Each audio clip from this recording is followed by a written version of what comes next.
Hey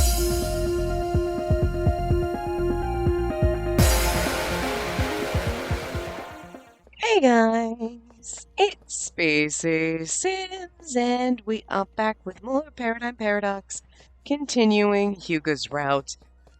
Just so you know, I am a little sinusy today. I don't know, I just woke up this way. So, that's gonna be fun, but we've got to power through and suffer because, got so much to do, and we are so freaking behind. I can't miss a day. Oh, anyway. It's not too bad. I don't think I'm sick, but it's like, I don't know. It's like a weird, but it's not my normal allergies. I'm just extra phlegmy today, which is just unpleasant. But anyway, voices might sound weird for the next couple of parts. Anyway, we were chasing after Hugo. He's so fast. I started running, desperate to do whatever I could to stop him from reaching his destination. But I was fresh out of ideas, which led me to fixate on the things he told me instead. What does he know about me? My foot snagged on a rock and almost sent me flying. I have to get it together and concentrate on where I'm going. If it comes down to it, I might have to fight Hugo. I need to be prepared. Hugo kept going, never looking back. His eyes were fixed on Theta. He was no longer running, but his steady walk made it clear he had no intention of stopping. I wasn't sure how much longer it was to Theta, but I knew we'd already come a long way. It won't be long before we reach the colony. I gotta find a way to stop him. Maybe I should try talking to him again. But what's left to talk about? If I say the wrong thing, I might make him angrier. Besides, I think the time for talking is past.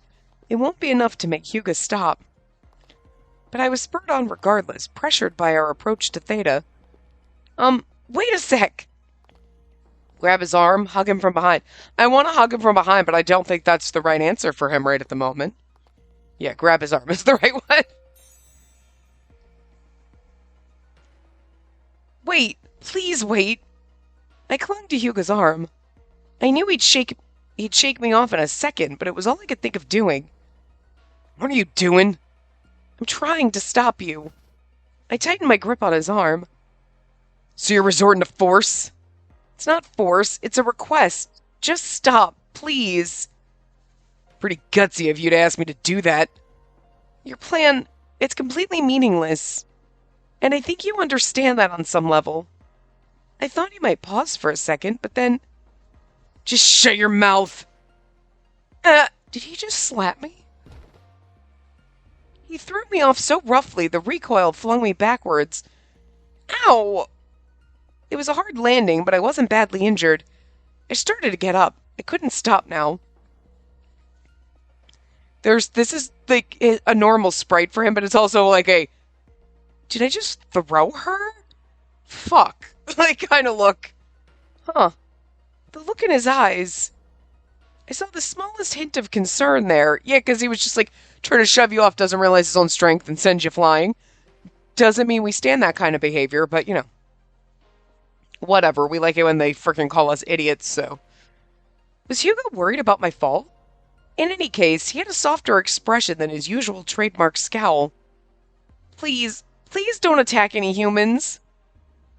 You don't have the power to change what's about to happen.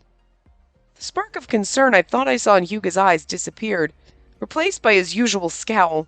No, well, you should have seen the concern. I'm like, oh my god, I'm dying. And just amped it up a little, and then maybe he would have given up on attacking Theta.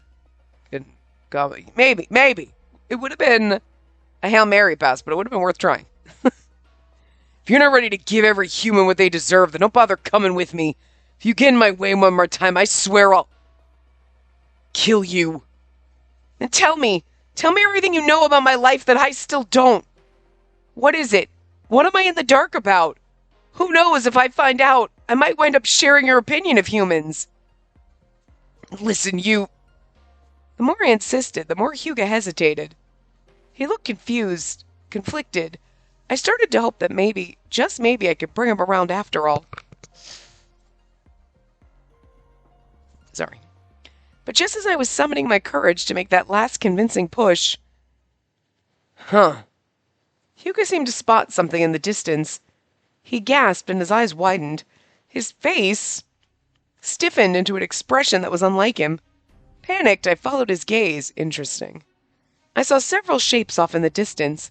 It was a group of humans wearing protective suits. So he's like all mad, but then the second he's presented with people in the suits that look like his research team, probably different people, he's like, now, like, freezing for a second.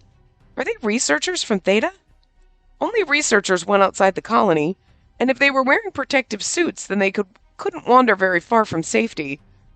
In other words, we were much closer to Theta than I'd feared. This is bad. What if Hyuga attacks them? I looked back at him, my eyes searching his. Hyuga straightened up, his face still stiff. It wasn't the kind of reaction I expected him to have around the humans he claimed to hate. Hyuga? When I spoke his name, the spell over Hyuga seemed to break. He blinked rapidly. It's them. What do you mean? It's them. They're the ones. You can't tell that. Hyuga's eyes suddenly blazed with hatred. I'd recognize those suits anywhere. There's no mistaking them. Well, yeah, but the poor researchers who have nothing to do with anything that happened to him just happen to be wearing... all the suits are the same. They're from the lab where I worked, probably. What? Those are the same humans who worked with Hyuga? Who left him to die? You don't know that, though. Maybe they're supposed to be.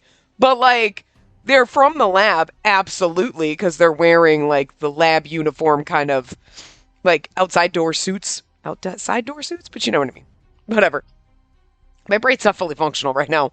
But you don't know that they're the same people. But, like, because for story purposes, it could go either way. They could be the exact same people, and then it's like he gets to confront them. Or they could be different people, and then he attacks them and kills innocent people that even though they worked at the lab, might have nothing to do with anything that happened to him, or whatever. I'm just an intern here to go out and get rock samples. I have no idea what else goes on, and then you killed me? Rude, you know? I could guess what Hyuga planned to do next. I had to talk him out of it somehow. Wait a minute, they might be from the same lab, but there's no guarantee they're the ones who betrayed you. She's smart. Heh, only one way to find out, ain't there? Hyuga! Hyuga dashed directly toward the group of people in suits. The Vectors followed close behind. Things are going to get really bad really fast. Panicked, I ran after them. The Vectors' single-minded charge kicked up dirt and caused the ground to rumble beneath us. The researchers soon realized they were in trouble. What the heck is that? Are those monsters? I could see the researchers give over to fear and panic as the Vectors bore down on them. I'll never stop Hyuga and the Vectors at this rate. My only hope is to chase away the people instead. I kicked up my speed a notch and dashed after Hyuga and the Vectors. Through sheer willpower, I managed to reach the researchers before Hyuga. Unfortunately, their panic had them in disarray. Calm down! Listen! You need to run away! I'll hold them off for you! Sorry. I'm so sorry. Oh. They didn't seem to hear me. They made no attempt to run. They were likely frozen in fear. One of them stared at Hyuga, his eyes wide with shock. No, it can't be. Is that? Oh, it might be. Somebody that he knew. Hold on. I'm sorry. The phlegminess is getting, like, just, like, in my throat now. His voice carried to Hyuga's ears. He focused his gaze on the researcher. You! Hyuga's face contorted just before he took off. He rapidly closed in on the researcher. Despite their sparse interaction, the situation was obvious.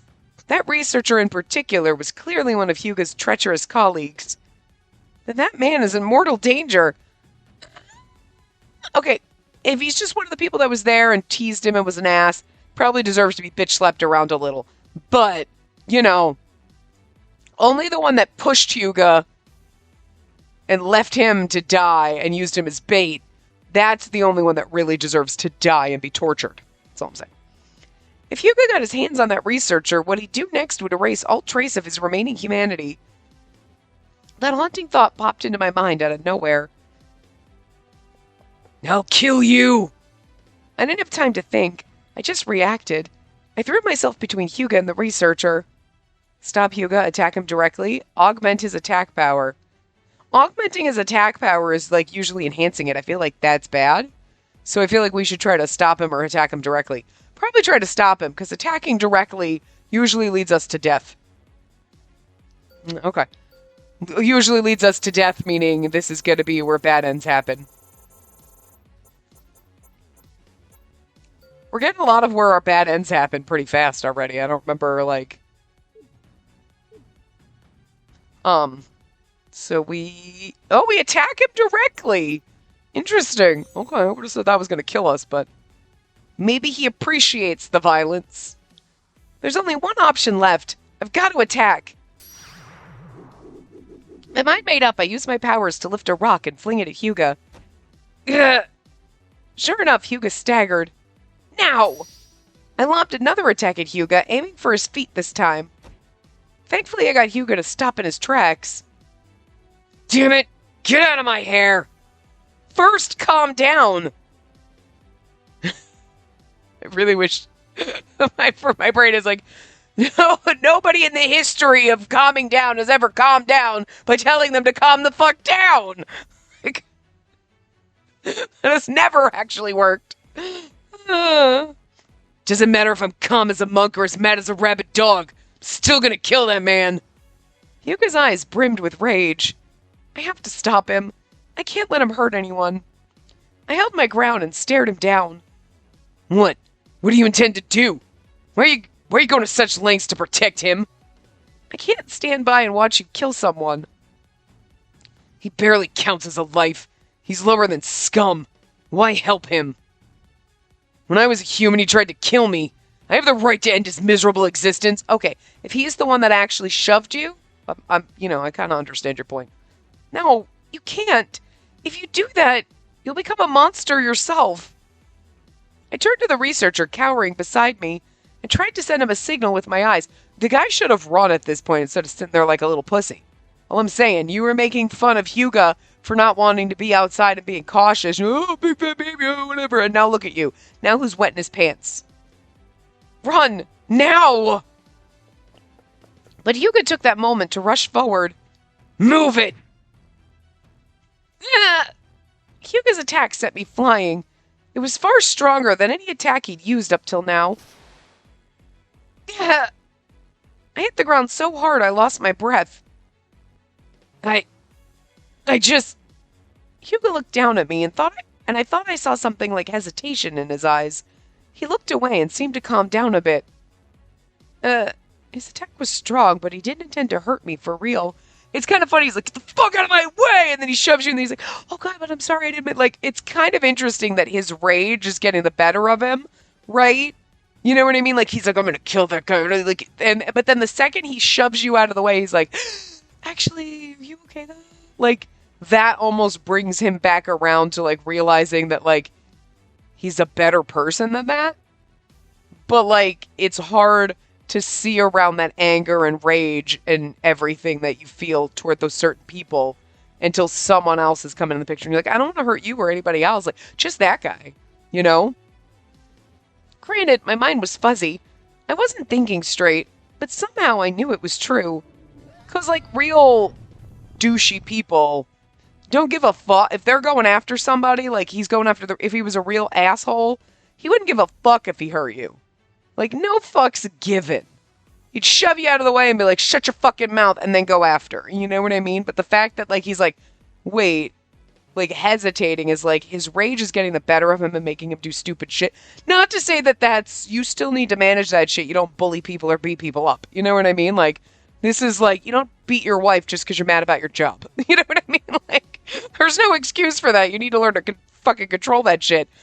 But you can at least tell with Hyuga, he's not just some kind of fucking douchey asshole. We're like, oh, he's just a bastard who beats us and we're cool with it. No, he's like not able to see around his anger for these researchers, but he probably, I mean, he might do the same if like Yukonami or Moravia was getting in his way and telling him to stop.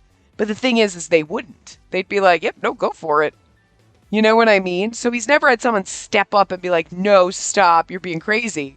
So he's not even, the rage is just all here, and people kept fueling that fire. So then, like, when he accidentally burns you with that, he's like, wait, because he knows he's a better person than this. But you know what I mean? He's just been festering in this rage for so long, he doesn't know how to get rid of it. So, not saying that him shoving us and hurting us is a good thing, but you know, it's character development, so. Our fight caught the interest of one of the Vectors. As I watched, it suddenly broke into a run. If I stay here, the Vector will attack. I tried to get up, but my body felt like it was shattered. I couldn't move. There's no time. Hugo's going to attack it. Ah! Pain shot through my arm as the Vector slashed at it. It hurt so much.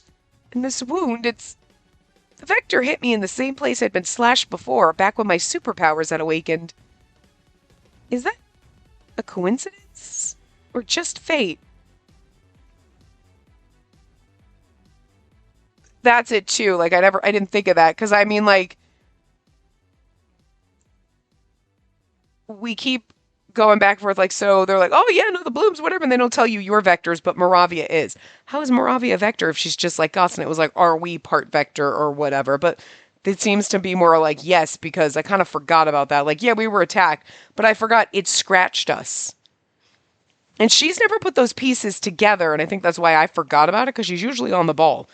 But like just now going like, oh, it attacked me and it scratched the same place when my superpowers awoke. Yeah, because you were probably there, and the commander and other people were like, wait. She was give her the little magic crystal, and boom, transforms into a magical girl. Cool. She's one of those. So there were people who, instead of turning into vectors, could harness superpowers. Like, it's almost like Yukonami and Hyuga were just normal people, probably got attacked. But, well, Yukonami was raised in a lab, so Lord knows what they did to him. Hyuga got attacked by a vector the same way Lizzie did, gave her the antibodies.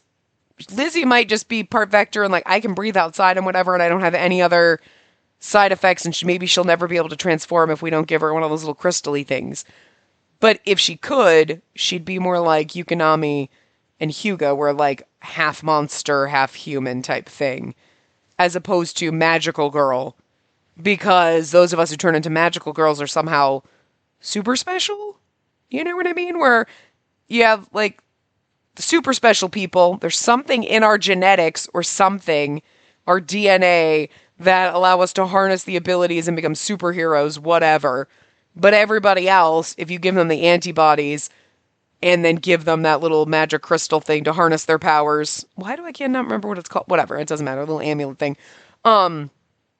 They would just be like Hyuga and Yukonami, where they're like, like half monster, sort of. You know what I mean? Where it's like not exactly the same. It's a different form, but they're, you know what I mean? Like instead of being like, we turn into magical girls, they still transform, you know, but they don't have to transform to go outside. So they've got an advantage in a way, you know? And, you know, I don't know, but I'm thinking most dudes would probably be like, so like, I could be like a half monster if I transform with like cool horns and shit and claws. But I don't have to transform in order to breathe the crappy oxygen outside. Or I could transform into a magical girl. They're probably going to choose the monster, is all I'm saying. Like, you know what I mean? Like, I don't know, but... Anyway, I heard someone calling from a long way off. So, I mean, that just kind of indicates more, because she just thought about it again, that she's a little more vector than not. And so are the rest of the magical girls, like the blooms. But, you know, I was like, listen, my brain's not fully today. Like, I'm not doing great.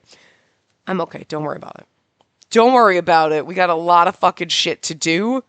We are, like, I am, like, starting to get to the point where I'm a little bit more than a week ahead, but, like, I gotta keep powering through, man, because we can't do this, because I've kind of calculated and tried to do everything and estimated, and I'm like, good. So I'll be ahead enough for Christmas and the holiday where I can't record for a while, and then to come back and only be a week ahead again. And I'm like, oh my God, I'm gonna cry. So I need to do everything I can to get as far as fucking ahead so that I'm not back to square one in January again. Because, like, we were doing so good, guys. We were doing so good, but all it took was August to completely just fuck everything up. So, I really don't want to instantaneously go from like putting something up every day to be like, we got to go back to every other day. I really don't, but we might have to. Maybe over Christmas we'll do every other day just to give us a little bit more of a buffer. You know what I mean? But it would be a temporary thing. I don't want to go back to that so soon after we just started every day and we got used to this. And like, I've set your expectations and my own, and I don't want to fail on it, you know? So even if we're feeling a little phlegmy today, and like, it's really just in my sinuses. It's like, why does my nose just feel like it's like, but it's, this is TMI and disgusting, but it's like, it's not like my nose is running. It's going backwards into my throat. It's like post-nasal drip, but it's like, why? I don't, so it's even more disgusting than if like, I just got a runny nose today where it's like allergies acting up like that. It's like, no, it's like in my in that, your nasal throat passage, and you're like, ugh, and it just feels gross. I can't stand it. Because it just feels gross when you're trying to like talk, and like, we're reading, so we have to talk a lot, so voices might sound jankier than normal. God, anyway. So I do apologize. But I will try to mute if I need to like cough or anything. Except for that time I did it earlier in your ear. I'm sorry. Hey, stay with me. I struggled to open my eyes even a little. Hugo looked down at me. Phew, he stopped after all. Is he worried about me? I've never seen this look on his face before. My wound pulsated to the beat of my heart. I was slipping out of consciousness.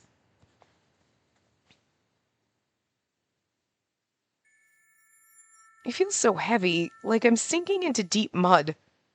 It's so dark, cold, desolate. Where am I? What happened to me? I'm lost. I need to go back, but back to where exactly? Can't see, can't hear. Then I heard someone calling me from far away. Spacey! Spacey! Who's saying my name? I'm assuming it's Hugo. I turned toward the voice. I could feel my body becoming lighter. If I follow the voice, I'll get away from here. I'm sure of it. I latched onto that faint sound.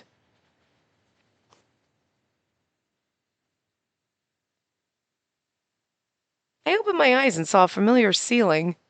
This is my room in Tao? Huh. For a few moments, I couldn't remember what happened to me. Was that a dream? Got kind of nice toward the end. Pain jolted through my arm when I tried to sit up. Ow! The pain shocked me enough to make me lie back down. However, the jolt also kick-started my memories. It's really weird when it does that, when it's like, the pain made me, want to, and it, like, stops, and then the back down is in the next, like, you have to click to get to it, when this goes on multiple lines. Like, you know what I mean? But that one, they couldn't put back down on the second line. You had to click to get to it. It's weird sometimes. Like, sometimes I get it, it's really long, but, like, it's instances like this where you see that my memories is on a second line, so why couldn't back down be on the second line in the prior one? It's freaking weird. Ouch. Yeah, I remember now. Hugo flung me to the ground, and then a vector got me. My arm wasn't the only thing that hurt. Hitting the bare earth hadn't done my body any favors. No doubt I was black and blue. I also felt completely physically drained. I abandoned my attempt to sit up. Instead, I looked around while lying on my side. Oh, right. I left a letter for Lizzie before I took off. I hope she got it. Huh. But how did I get back here? The door opened just as that thought entered my mind. Someone's coming in. Lizzie? But the one who entered the room was Hugo, not Lizzie. Our eyes met and his face softened unexpectedly. So you're awake? Yeah. I just woke up. I wasn't sure how to react to Hugo's expression. You feeling any pain? My arm hurts a lot. Hurts too much to sit up, actually. Alright, I'll help you sit up. Huh? Hugo came to the bedside, put his hands on my back, and slowly lifted me into a sitting position. Then, to make me more comfortable, he carefully tucked a cushion behind me. What's all this about? Why is he treating me so nice all of a sudden? Did he hit his head? I love that. As I watched Hugo, I steeled myself inside. I didn't trust his sudden change of heart. Whenever we interacted, he gave me nothing except impatience, irritation, and even malice. True, he's still the mother hen type, but he's never been this kind to me before. I was so taken aback that I forgot I was staring. Hugo met my eyes again and frowned. Right. I'm the one who hurt you. You probably don't want my help. It's not that. I'll go now. Sorry. Hugo turned and left the room. My mind was still fuzzy with shock. What was that all about? Is he actually so worried about me that he decided to make sure I'm okay? The soft look in his eyes, his concerned tone, the gentle way he helped me sit up. It was clear he wanted to check up on me and make sure I was all right. Like, see, that makes sense on why. Because, like, the text was long, so it had to loop over. But when it's one sentence, it makes no sense why it loops over. Oh, I should have thanked him for helping me sit up. I decided not to think too hard about why Hugo's mood shifted so suddenly. I'd just make sure I thanked him the next time I saw him. I was spacing out from the pain of my wounds, but a knock at the door brought me back to the present. Come in. Oh, Lizzie. Lizzie peered around the edge of my door. I'd been nervous about Hugo returning, but I relaxed when I saw it was Lizzie. Speezy, you're awake. Are you okay? Lizzie came rushing over to my bedside as soon as she noticed I was sitting up. The look of sick worry in her eyes made me feel guilty. Yeah, I'm fine. What about you, Lizzie? You're walking around by yourself. Are you feeling better? I'm so sorry for just leaving this morning. Lizzie looked confused. She didn't seem to understand what I was saying. No, it wasn't this morning. You actually left the day before yesterday. What? The day before yesterday? My mind still felt thick and slow. I couldn't process what Lizzie was saying. I shook my head. You came back 2 days ago badly hurt. You've been asleep since then. 2 days? I felt my eyes grow wide. I've never slept that long in my life. I can't even sleep all the way through the night without having to get up to pee at least twice. At least once. Like, there are times recently where I've been like, I wake up and I'm like, it's the morning, and I'm like, I slept through the whole fucking night and didn't have to get up to pee even once. The shit. Did I take drugs? It's like, I will always wake up and be like, oh, I gotta pee. And then I'm like half asleep peeing, but like, to the point where you're like, okay, don't fall asleep on the toilet. You know what I mean? Because but Jesus, 2 days. Yeah, I could barely sleep through the night. I was flabbergasted. I could barely comprehend the very idea of sleeping the day away. I drank too much water. That's what shocks you the most about your situation? Did all that sleep melt your brain? I guess that's possible. Lizzie sat down on the chair by the bed and giggled as she looked at me. Well, anyway, I'm glad you're awake now. I saw Hugo come out of your room. I bet he was relieved to see you awake, too. He was the one who carried you back here, after all. It was just one shock after another since I woke up. Literally the last 5 minutes. What? Hugo carried me? It didn't seem like something he'd do, but based on how he'd acted around me moments ago, it also kind of made sense. Why would he go to the trouble of saving me after being so nasty, though? When I woke up that day, yeah, you were gone, but you were nice enough to leave me a letter, so I just figured I'd wait for you to come back. Then someone came around yelling like crazy. I ran down to the building's front door and saw this bloodied up, intimidating guy holding you. It was my first time meeting Hugo. Made quite an impression, obviously. I was afraid he'd hurt you somehow. But Hugo seemed even more upset. He was clear he was genuinely worried about you, so I knew right then and there that he's not bad. Hugo was upset? Sounded so unbelievable. The Hugo I knew wouldn't give me the time of day. He's not going to while you're conscious. When you're unconscious, then he's going to show all of his feelings because you can't see him do it. You know what I'm saying? He's got bravado. He's got to hide, okay? He's got a mask he's got to wear, all right? The commotion caused everyone to come running, and we patched you up. That was my first meeting with Moravia and Yukonami, too. But since everything was all topsy-turvy, there was no time for introductions. But it was obvious everyone wanted to save you, so we all banded together. Moravia sprang into action, and Yukonami and I did our best to follow her instructions. But Hugo was in pieces. He was practically useless. That's adorable, actually. Are we talking about the same Hugo here? Okay, this was getting too far-fetched. The person Lizzie was describing didn't match up with the Hyuga I thought I knew. Hyuga was seriously worried about you, and he wasn't the only one. Sorry, Lizzie. Your injuries were really serious. Took a lot to fix you up. You came pretty close to dying. This one guy named Ryo Tomatsuka showed up and gave you some medicine he made himself. And that's when you stabilized. Oh, Ryo came. Lizzie seemed to have missed the connection between Ryo and our campus fairy. All things considered, she was probably too distracted. Actually, that's true. Like, I forgot, because he doesn't wear glasses when he's wearing the maintenance man uniform. And Lizzie, seriously? Are you that hoity-toity that you can't remember the face of the maintenance man? You're too good to remember? You didn't look in his eyes? To be fair, though, he was wearing, a cap and a, whatever, and wasn't wearing his glasses. But, again, this is another one of those, it's a Clark Kent effect. If you put a hat on and take your glasses off, you're a completely different person than glasses on, hat off. I mean, a hat definitely will hide your hair so you can't see the hairstyle, so it does at least do more than glasses. I don't look like a completely different person. If I walked into work wearing glasses, people would be like, who the hell are you? Are you new? They'd be like, oh, I've never seen you with glasses before. Holy shit. And people say, I almost didn't recognize you, but that's bullshit. You know what I mean? If you come in with a completely different hairstyle, a completely different outfit choice, wearing a hat and glasses, then yeah, maybe people are like, oh my god, I didn't recognize you at first. But they still recognize you. You know? It was the hat. I'm going to give it to that. And maybe Lizzie was distracted because I'm like, girl, you are not that kind of person who's like, I don't know what the people of the maintenance people look like because I'm too good to look at the peons below me. Lizzie ain't like that. Once again, I realized how much trouble I'd been. But thinking about everyone coming together to try and save my life, it made me feel weirdly warm and happy.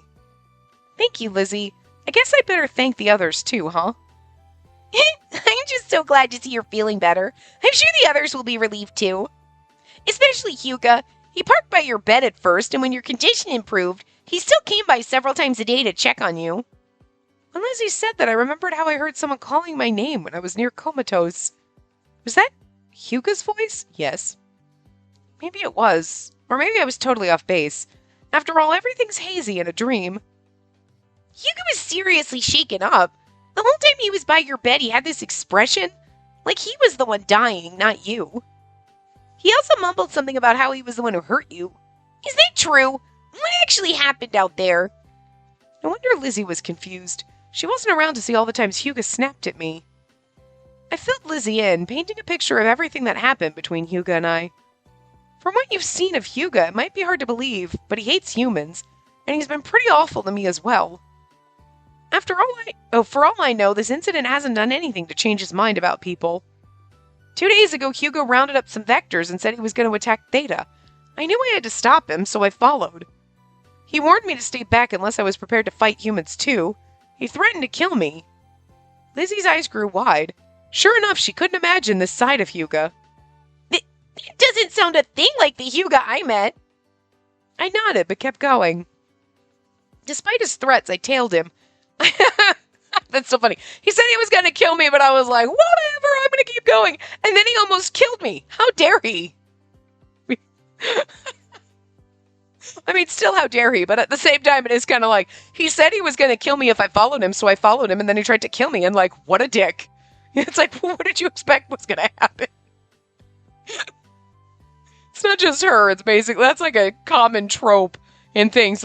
They said they were going to do XYZ if I did ABC, so I did ABC and they did XYZ, and what a dick. You know? And it's like, duh. Oh, God. It's still funny. Despite his threats, I tailed him. I even got him to tell me a little about himself and fill me in on why he hates humans so much. When we drew close to Theta, Hyuga saw some people from his past. He went berserk and tried to attack them. I tried to stop his rampage and wound up with these injuries. Well, I would say, he shoved me out of the way, which really fucking hurt. And then a vector attacked me. That was not his fault. You know what I mean? Instead of being he attacked, he caused these injuries. He really didn't. I mean, if he hadn't shoved me that hard, the vector would have attacked me, to be fair, so. When I was done, Lizzie tilted her head and thought, That explains why Hugo says he's the one who hurt you. Lizzie had a few more moments of contemplation, then murmured something like, still, I kinda understand Hugo's actions. It's easy to lose sight of right and wrong when something painful from your past comes back to haunt you. I understand that, See? but Hugo knows that you want to protect humans, right? In that case, he should have known that you'd try to stop him. And then, why would he save you after you got hurt from stepping in the middle of all that? It's a bit contradictory. Lizzie was thinking aloud as if putting everything together. She began to tell me about how Hugo acted while I was asleep. When I saw Hugo watching you at your bedside, he seemed legitimately upset. I didn't get the feeling he had any ulterior motives. It doesn't make sense to me either. When he came into my room earlier, there was no trace of the Hugo who threatened to kill me. It's your actions that don't make sense. Surprised, I looked at Lizzie. She rolled her eyes a bit. I get why you want to protect people. If I was in your place, I'm sure I would have wanted to do the same thing. Why do you sound so, what's the word, sympathetic toward Hugo? If he's the one who hurt you this badly, why aren't you furious with him? Because I love him. And he didn't mean to do it. It was an accident that he shoved me down the stairs. You see where this is going? It's a little concerning, actually. Like, no, if someone shoves you down the stairs, it was not an accident. Don't make excuses, run. Well, but she's in this, it's a little too similar to that kind of, like, abused wife scenario. Now, I don't think Hugo's gonna stay the guy who then, oh my god, I'm so sorry, oh my god, I'm so sorry, and then constantly abuses you and stays in the cycle, but, like, he's in the cycle right now. Right now, he's that person. Like, he gets so mad he knocked you over and then he feels bad about it, but I feel like he's the type of, but we're playing an Otome game, so they're not gonna leave him like that, so he's gonna learn from this and change and not be a douche anymore, instead of just keeping the cycle of abuse going. So, you know. Well, I didn't want to spill Hugo's entire past to Lizzie, but I knew she'd never be satisfied with the vague recollection I'd already given her. I've caused Lizzie so much worry, and I want to tell her everything, but I'll just stick to telling her how I personally felt. I would just say it's not my place to tell you his backstory unless he really wants to tell you himself, but listening to his story and what people did to him, I felt really bad, and I just kind of empathized with him. That's all you have to say. Like, Lizzie would understand. You don't have to be like, well, I mean, it's just, things. You can just say, he told me his story. I learned about his past. It's not my place to say anything. Or, because he opened up to me, but not my story to tell. But let's just say what he told me really made me feel for him and empathize with him, and I can't say that I would feel differently from him if I was in that place, and then just explain your feelings about it and that, you know what I mean? You don't have to tell your story, which I'm assuming is what she means maybe by how I personally felt. Once I found out why Hugo hates humans, I realize it's no surprise he feels resentment. But even as I recognize Hugo's feelings are valid, I knew going around and attacking humans wouldn't solve anything. Once I realized he'll never truly be happy, I started to feel sorry for him. So you poked the bear and got Hugo mad, huh? I nodded and Lizzie fell silent and spent the next few minutes deep in thought. And if you made him mad, you must have hit the mark. Hit the mark, huh? I thought back on what happened and recalled how Hugo's temper had flared. I definitely made an impact, but I guess it makes sense that he wouldn't want sympathy from a stranger. Especially sympathy for such a terrible event. Hugo was scarred by his peers' ridicule and scorn. It wasn't surprising he'd resent my pity. He still hurts from how he was treated. All that said, forgiving the guy who hurt you, you're kind to a fault. Kind? The word reminded me of what happened when I leapt in front of Hugo. That's not true. I'm not kind. I didn't just stop Hugo because I want to save humans from being hurt or killed. I did it in part because of things he told me. Things were making me suspicious. Things like what? Hugo seemed to know things about me. Things I don't even know about myself. I wanted to know more. That's why I wanted to keep talking to him. But I was worried Hugo would lose himself entirely if I couldn't stop him from attacking. If that happened, I might lose my chance to learn more about myself. I felt a wave of self-loathing as I put my thoughts into words. Okay, so here's a weird thing. It's totally random, not pertinent to right the second, but like a few minutes, like 10 minutes ago maybe? I don't know. We were originally attacked by a vector. The bloom saved us. Then we were transformed into a magical girl. Okay. Right? This time, we got attacked by a vector. He scratched me in the same spot I got scratched last time. Rio gave me the antibody shot. Why would I need it, though? That's interesting, because they never made mention or anything about it, so it seems like that's a very weird, fuzzy gray question, right? Because it seems like Moravia is the one with the antibodies. All right? Okay, that's why this side has the ability to administer those shots and whatnot and, like, save Lizzie, and now gave one to me this time.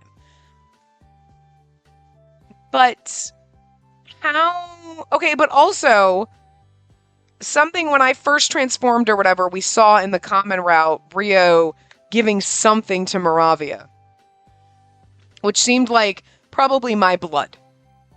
Because, like, that's when I got hurt or whatever, and he patched me up, and then the next part was that, right? I think that's what it was, and I was like, are you giving her, like, the tissue with my blood on it or whatever? Like, what the hell? I think it was then, you know? So, but... So it's kind of curious how the blooms were formed, like, because, like, Moravia was a lab experiment, so I understand that she operates differently than the rest of us. But if I got attacked and then the commander's like, oh yeah, see, like, look, you're one of us now. It's either like they gave me an antibody shot after I got attacked by the vector and then was like, yeah, see, I knew you would, I have a good eye for these things because we gave you the antibody shot and whatever. Or the attack, I didn't transform because I already had something in me that would prevent me. You know what I mean? No, I don't think you know what I mean, because I don't think I know what I mean. But it's weird, because they never mention anything about the antibody shot or whatever, so they kind of made you wonder if, all right, the girls and I, what I threw out earlier, because I was attacked by a vector, I didn't transform into a monster, but I turned into a magical girl with the use of the little, like, crystal orby things, whatever. Right? But in this case, when we just got attacked, it's like, oh, okay, it shouldn't do anything to us. But Rio still gave us an antibody shot? Why? Do we need one every time we're attacked by a vector? Because, it's just weird. So I don't know if that's pertinent. You know, like they secretly gave me one before and I didn't know about it. Because they kind of made it like, I guess the question is, does the Theta side have the antibody shots that they can give people, and then why, if they do, are they letting people transform like what they did with Lizzie when she got attacked? All those people turned into vectors. You could have given them the shot, but they didn't. So, like, are the researchers just like, oh, no, we want to do tests on them and whatever, so we let them transform, but then they all ran amok. So, like, you're obviously not as skilled to deal with that many vectors in a tiny lab, so, like, what the hell? Or were they trying to, we're trying to produce the antibody shots or whatever right now, and then the people transform before they got to them or whatever. You know what I mean? Because it's like, if there's so many vectors out there, then it's like people are turning into vectors, they're chucking them outside. So it's like, it's not like, oh, whatever, we'll just give them an antibody shot and they'll be fine. But if they gave him an antibody shot and we're half vector, like Lizzie, she can go out and breathe air. Like, she's exactly what they were trying to... So I'm really kind of, I guess, confused about that. What is really going on? Because there's so many, like, questions about it that they bring up, and I don't know if it's meant to be confusing, like, so that you're, like, wondering, like, what's really going on, or if they just haven't quite sussed out their plot enough, so when you figure out the answer at the end, obviously during Rio and Ibuki's routes, right, that you're going to go back and go, okay, but that doesn't make sense because why? You know what I mean? Because they make it seem like Theta doesn't have the antibody shots, but then how did we not turn into a vector the first time we were attacked? Why did we need it this time? Did we actually get it the first time? And then if Theta has the antibody shots, what is the point of not giving it to people when all those people got attacked by vectors, instead of allowing them to turn into monsters that you couldn't control? You just strapped them down, they turned into mine, and then, oh God, save us! You know what I mean? Like the chaos that happened and why we had to punch Lizzie to death? So like, you know what I mean? Like, what was the deal with that? So maybe there's something more sinister going on there than just, we want to research them to try to find out if we can find a cure or whatever. You know what I mean? I don't know. It's leaving a lot of weird questions, and you're like, it's like Swiss cheese right now, which, fair, you know, but it's kind of like, we didn't need one before. Well, at least they didn't tell us that we got one, which is fair. I could sure that they wouldn't tell us. But, like, if we didn't need one the first time, why did we need one this time?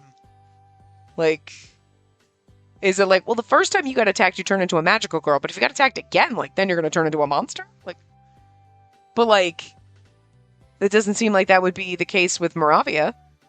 And, I mean, maybe she's more super special than we are because she was created in a lab or whatever, but I don't know. Anyway, I acted in my own interests and I got hurt. That's all. I don't blame Hyuga.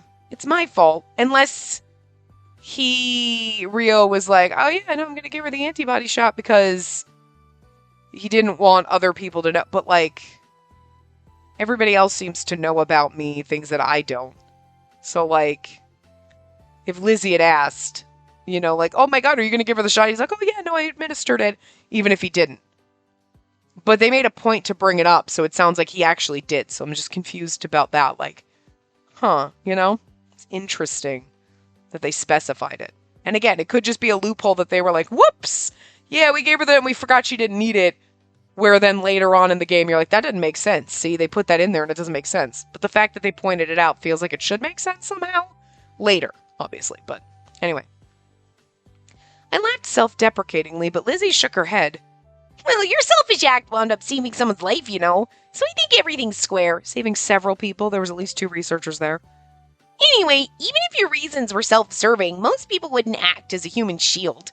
So you still kind of count as a kind person. Pulling something like that, you really are a superhero.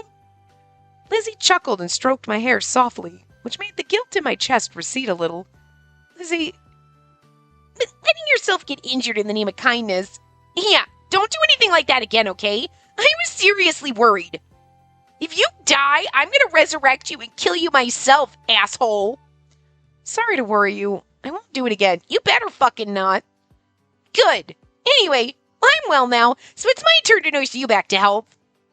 I got to know Ibuki and Yukinami while you slept, so leave meal deliveries to me. About those guys, they're vectors, and the reason Lizzie was brought here, I was worried she'd be scared of them, but Lizzie spoke up before I could voice my thoughts. It's all good. Leave everything to me. I'll be right back with something to eat. Lizzie gave me a reassuring smile before leaving the room. Lizzie's really something else. She really is. Again, I like our Blooms boys better, to be fair. But, like, this side is like, but Lizzie's not dead now and we get to know her. So, like, you know? I mean, to be fair, the first 4 routes that we're doing, Kamui and Mihaya, Yukinami and Hyuga, they're not my favorites. There's nothing wrong with any of them. Like, but generally, they weren't the ones that you're drawn to. You know what I mean? Tokyo and Ibuki are the 2. They're the cover boys, too. So, like, but they're the ones. Those 2. Right away. Ayumu is actually pretty, too. So, like, those 3 are the ones that pique my interest the most. You know what I mean? So, I guess for me, they're the ones that I like the most, even though we haven't gotten to the routes. So, like, but it's like now, but I'm like, I still like, overall, there's just something about, I don't really know now that I'm thinking about it. Like, maybe it's because we did Yukinami, and like, Yukinami really isn't my favorite, and like, art-wise, like, he's adorable and stuff, but, yeah, okay, he's the cute little guy that, like, whatever, and you're like, no, they're fun characters, but they're not my favorite love interest, right? But there's just something about, like, okay, he's like a child, and like, I totally understand his backstory, but it's just like, yeah, it kind of put me off. Like, accepting him as a love interest route. Still a good route, still a good story, don't get me wrong, but it still makes me, when I'm thinking of it, be like, yeah, no. There's just something that I don't want to say unsatisfied or unsettled. Like, I don't know, something that you're just like, yeah, no. Like, Kamui's route was great. He's not my typical love interest, but his route was really good. I enjoyed it a lot. I actually enjoyed Mihaya's route too. Like, he's adorable and sweet. I think I like Kamui a little bit better. You know what I mean? Between the two of them. But then doing Yukonami's, I was like, I think maybe looking back on it, we probably should have done Hyuga first. Yukonami just felt natural flowing into it. But now knowing what I know, Yukonami's route, I was like, yeah, there's just something about it that leaves me unsettled / unsatisfied, where I'm just like, he's a good character. I like the story. Like, I like what they did. I can appreciate that. But as a love interest, it makes me want to take a step back and be like, yeah, I'm gonna go with no on that. I'm kind of, makes me a little uncomfortable, I guess. Like, you know, there's something, and I think that's a personal thing. Because, like, I feel that way about the babyface love interest. I don't care if they're 30. They look 12. It makes me slightly uncomfortable. Like, you know what I mean? Like, I have no problem being a 16-year-old girl dating 17-year-old boys. Like, whatever. You know what I mean? Because that's part of the game. But when they look 12, I don't care if they're 30. It's like, too baby-faced for me. Like, I don't know, because I'm too old for that. So, I don't know. It's just a personal thing. It's also, like, huge age gaps weird me out a little. Where I'm like, the route's good and I like it, but I'm a little still like, nah, without that little aspect, if you took that out, would have been better for me personally. Again, it's a personal thing. So I think her constantly being like, Yukonami's like a child. He's so childlike. He's so innocent and childlike. And it's like, he does have the mentality of a child because he never developed past that. And it really is like, I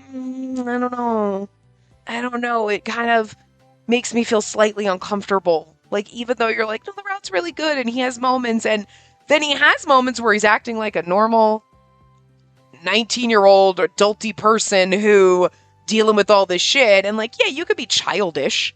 I'm childish as a grown-ass adult. Okay?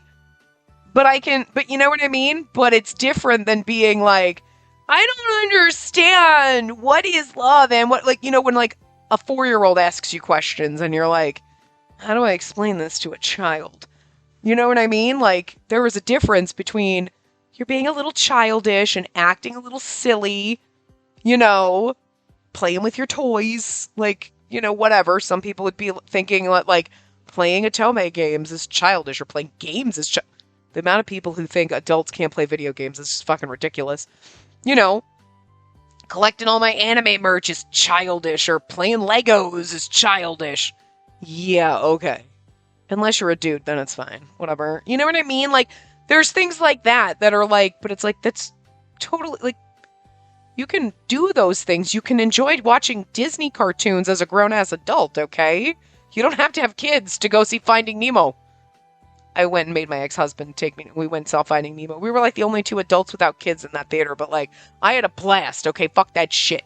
Alright? Finding Nemo is awesome, and I will still watch fucking Disney cartoons if I want to, okay?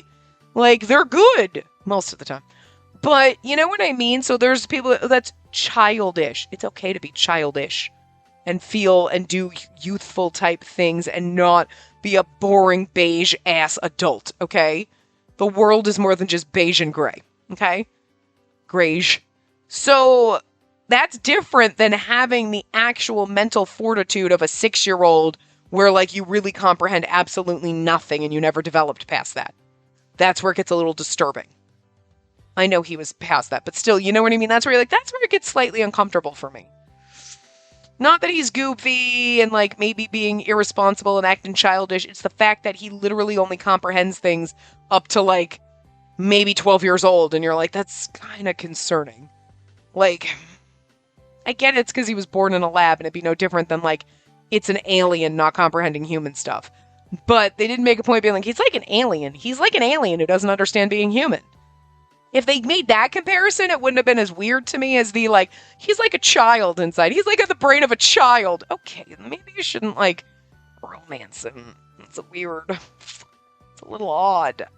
You know? I think it's because of like the huge age gap thing and like that's the thing that I can't quite separate the reality from fiction personally. Okay. That's my sore spot, right? So like that made me be like, yeah, So it kind of, I think, puts a little bit of a sourness on the vector path kind of routes because you're like, because it's the first and only experience you have, and you're like, eh. So I'm curious to see how much that's going to change going down Hyuga's route, because, like, yeah, okay, he's a bit of a dick, and a violent dick, and you're like, you're kind of in that, like, abusive husband mode right now, which is not good. I know they'll fix him and he'll change and he won't be like that going forward, so it's okay. I could take it. You know what I mean? like, I can handle it for the first, like, hour, because, like, whatever. Because the rest of the route, you're going to be nice and sweet, and you're not actually going to just be apologizing for accidentally hurting me constantly. You're not going to continue that trope. You know what I mean? So, curious to see how that'll change and make me go, like, I like both sides, you know? Because I understand both sides. You know, I don't think the Blooms really know what the fuck is going on fully. So I don't think they have, even if they, like, some of them know about, well, and later they all know that the Vectors used to be humans. But they don't really know the motivations and stuff. They just know monsters and Vectors, even if they were human, they're attacking. And we have to protect what our environment and our city and stuff like that. So, like, if they actually all sat down and talked, then, like, maybe they'd be like, yeah, well, don't attack humans. Let's figure this out. Like we kind of did in some other routes. You know what I mean? Like, we kind of buddied up. So I still think, technically, I prefer the Blooms more. But again, we've only done 2 versus 1 1/3. So, we'll see. We'll see what happens. But Yukonami's kind of was like, I think it left a little sour taste where I'm like, I'm not sure. I didn't hate it, but I'm still like, I don't know. You know? Hyuga seems okay so far. Well, aside from his, like, abusive husband tendencies, but he'll get over that now that we got hurt, and then he'll better himself and be nice and sweet now and like a marshmallow going forward, so it's fine. Lizzie's really something else. She must have noticed by now that they're not normal humans, but she's made friends instead of shying away from them. She's not a normal human either, so girl can't be casting stones in her glass house. Lizzie's doing her best to adjust to her new situation. I can't throw cold water on her efforts. Based on how easily Lizzie talked about things, it was apparent she was now familiar with the colony. Surely she noticed the Vectors roaming around like stray cats, not to mention the people watching over them. She might have just told me she's gotten to know everyone because she didn't want me to worry, but it didn't seem like she was lying. Lizzie's doing her best to move forward. I'm the one who brought her here, and I'm still worried. A knock at the door interrupted my thoughts. Oh, is Lizzie back already? Come in! The door opened to reveal Hyuga. I blinked in surprise. Speak of the devil. I was expecting Lizzie, not him. His sudden arrival made me feel flustered. Hyuga looked apologetic and spoke hesitantly. Lizzie asked me to bring you your meal. That's when I noticed he was holding a tray of food. Look at that smart girl. No doubt Lizzie was thinking of me. I did say I wanted to talk to Hyuga properly. Thank you very much. It's not a problem. I'll put it down here. Hyuga placed the tray on the bedside table, then hesitated for a few seconds before sitting in the chair beside the bed. I figured Hyuga would just put the food down and leave, but apparently he wanted to have a conversation with me too. How do I even begin? I guess I'll wait for Hyuga to start. An awkward silence filled the room. Maybe I should kick things off. Things are already pretty awkward thanks to the silence. I doubt it could get worse. But maybe I've missed my chance to start talking. Listen, Spacey. Yes? Hyuga grabbed the reins while I agonized over what to say. Wait, he's never said my name before. Hearing him say my name made my heart speed up. I didn't want to interrupt him, so I kept my excitement contained with an inner smile. Like, you already got a crush. He just, like, knocked you across the fucking desert, and you're like, I'm in love. I mean, I get it. You know, when they call me an asshole and they pin me against walls or whatever, especially if they're wearing glasses, I'm like, call me an idiot one more time. So, like, I get it.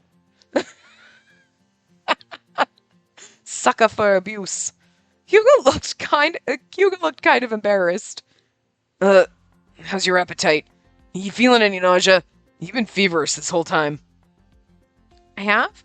I don't feel nauseous at all, but I'm not exactly hungry either. I see.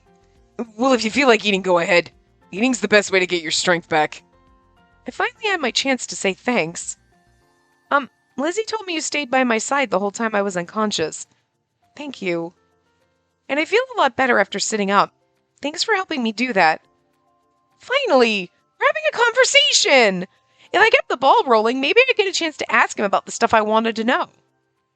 But before I could continue, Hugo reached out to me. His big hand gently enveloped my own. His touch was so gentle, it was as if he was handling something made of glass. It's almost like he's afraid he might hurt me. I mean, it's kind of adorable, because he did hurt you, to be fair. His gentleness surprised me, but at the same time, I didn't dislike it. I hadn't felt his hand before now, but it was as warm as a human's. Oh, look at the little CG! Like, this is so adorable. This is like the CG of us, like, laying on our deathbed. It'll be okay when I die, Hugo. You'll be fine. Like, that's what it looks like. It looks like she's, like, about to die, and he's just like, don't leave me! Like, why? Why? I mean, I get it, because we're in bed, but they could have had her sitting up, not, like, laying on a pillow looking like she's, like, about to cross over. I don't know what it is that gives me that impression. You see it too, though, right? You're like, yeah, no. Like, His eyes met mine, and I saw deep regret. Then he spoke.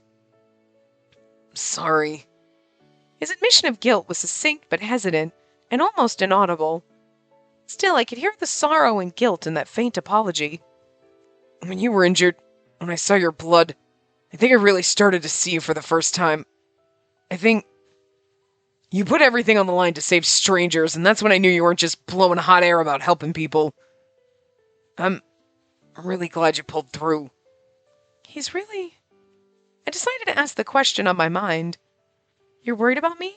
What do you think of me? I like the you're worried about me, because what do you think of me? Are you in love with me? Because I'm in love with you. That is very much like I just realized I'm in love with you. What do you think of me? It seems a little out of place in this situation. You know what I mean? I mean, I guess it could be like, what do you think of me? Like, the fact, I tried to stop you from hurting people and, like, kind of referring more to that, but it just seems like an awkward question at the moment. Like, you're worried about me? Like, that's very on point right now. Yeah, you're worried about me. You're worried about me? I mean, when I woke up earlier, you seemed so concerned, and you were so gentle when you helped me sit up. Your face was so kind. It was nothing like that scowl you were always going around with. I couldn't believe what I was seeing. Hugo looked away, seemingly unsure of how to respond. He then let out a heavy sigh, like a valve releasing pressure. Yeah, I'm worried about you. But why? You threatened to kill me if I got in your way. It's just how I express love. Sorry about that. In that moment, I only saw you as one of those humans I detest. I thought a threat would scare you into staying behind. Looks like I underestimated you. A threat like that wouldn't stop me. Hugo's roundabout praise made me feel bold. He returned with a confused smile. Guess you're not just a gutless human after all. I saved you because you reminded me of myself on that fateful day. I had to save you. I had to. That fateful day. I recalled the story Hugo told me about his past. He was abandoned by his colleagues, wounded by a vector, and left to die. Does that make me your pet? And the grand pet of Yukonami, then? Come to think of it, that's kind of what happened to me, too. But unlike you, I wasn't pushed in front of a charging vector to act as bait so someone else could escape. As I was speaking, I realized something. Did you think that being scratched by a vector would turn me into one? Yeah, but obviously you didn't. Yeah, why is that? Even if I got an antibody shot, I should have started to change a little, like Lizzie. See? I don't think the antibody shot was necessary. And when my superpowers awoke, I was scratched by a vector then too. Why didn't I become one? Instead, the attack gave me superpowers. I never made a connection before, but now I was curious. See, now our brain's working. Why? It's odd. Hyuga spoke over my thoughts. You're like us, sure, but you're also different. I can never be like you. Hyuga's voice was heavy with sadness. You wanted to be like me? Or... But I couldn't bring myself to ask. Hyuga also remained silent, but his warm, gentle hand was still clasped around mine. Maybe I can ask now. I cleared my throat, determined to push forward.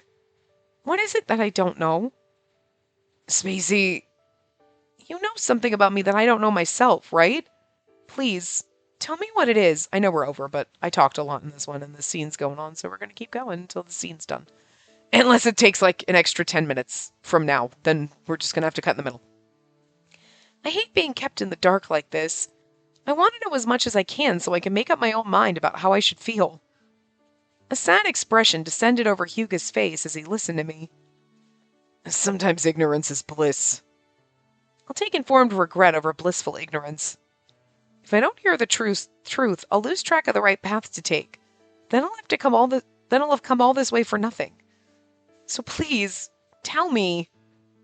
Hyuga looked at me, his eyes filled with hesitation. I stared right back at him, unblinking. Finally, Hyuga's shoulders slumped. He sighed. See, I feel like this is almost got a little more detail than like Yukonami's route. So I do think doing Yukonami's first, we saw the professor. I don't think we're going to see the professor here. But Hyuga is possibly going to tell us a little bit of something about ourselves that we didn't find out at all in Yukonami's route, really. So I guess that's why it's equal. Like, they both give little pieces. Fine, I'll tell you.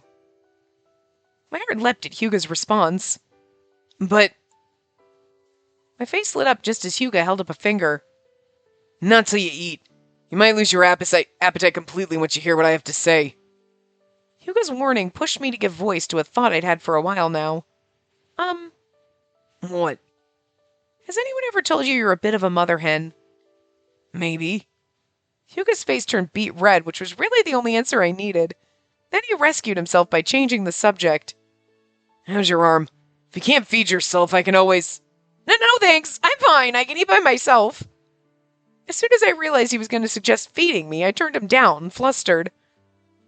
Being hand-fed would be so embarrassing. I feel like I'm being babied. Anyway, it's not necessary. I still have one good arm. I was happy with his kind offer, but I seriously didn't want him to follow through. If you need help, just say the word. Here. Hyuga leaned over and retrieved the tray from the bedside table. Thank you.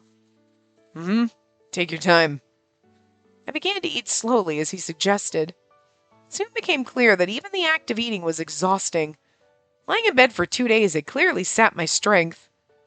Hyuga stayed with me and made small talk as I ate. Hyuga and I casually chatting. Still didn't seem real. Your appetite's pretty good. Think you can handle dessert too? Huh? There's dessert? Lizzie messed around in the kitchen and whipped these up with what we had on hand. Hyuga took the empty plate from me and put it on the table. What's Ib? I think it's supposed to just be I, and they put an accidental B there. Moravia and Yukonami really like them. I haven't tried one yet, though. Hyuga plucked a bowl from the tray and handed it to me. Oh, cookies! Indeed, the bowl was piled with cookies. My eyes widened with delight. Lizzie called them impromptu cookies, something like that. I was impressed she put them together with what we had. To her credit, Lizzie's an excellent baker. Let's share these, Hyuga. All right, I'll try one. The two of us dug into the impromptu cookies Lizzie baked. I was finally starting to feel better. Those were tasty. Thanks, Lizzie. Yeah, not bad. Keep eating that well and you'll be back on your feet in no time. Hyuga checked my face to see if my color was coming back, but I wanted to return to our earlier discussion. So, getting back to the topic at hand, you said you'd tell me all the things I don't know about myself, right? Man, I was hoping you forgot. It's been 5 minutes, sir. You seriously thought dinner and cookies were enough to make me forget? Cookies might have made me forget. My tone was sarcastic, but Hyuga didn't seem to mind. I'm just messing with you. Alright, I'll talk. Oh, you actually get jokes. Sorry. Yeah, more or less. But you don't have to apologize for being sarcastic. It's fine. Just treat me like everyone else. Talk to me like you talk to Lizzie. I can't talk to you like I talk to Lizzie. I talk to Lizzie about how much I have a crush on you. It'd be really weird to have that conversation with you. Did I say that out loud? All right then, if you insist. Hugo carried the tray out of the room and returned with 2 mugs of tea. He handed one mug to me, then took his seat on the chair by the bed. Okay, well, I mentioned I was a researcher. I'll start with what I knew then. I gazed at the steam rising from the mug as Hugo dug through his memories and began recounting them to me. I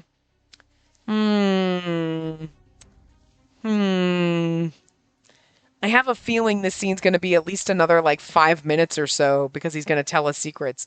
So I think I'm going to stop here and we'll just recount the last couple of lines. Him coming back in the room, whatever, and recounting. So we're going to do that next time. So I know it's my own fault that we're cock blocking everybody, but I will see you guys next time.